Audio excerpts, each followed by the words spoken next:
From an income standpoint, when you have an LLC, everything drives through one tax return. Mauricio and Mauricio LLC made 100K. And let's say you write off 25,000. How do you even determine what the company made versus Mauricio? It's joined through one tax return.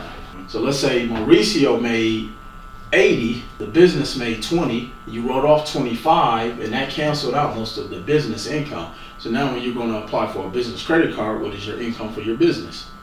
0. Versus, let's say you got an S Corp, and now Mauricio get a tax return through what's called a K1. Mauricio LLC made its revenue. Through the S Corp, you can now pay yourself whatever salary you choose to pay.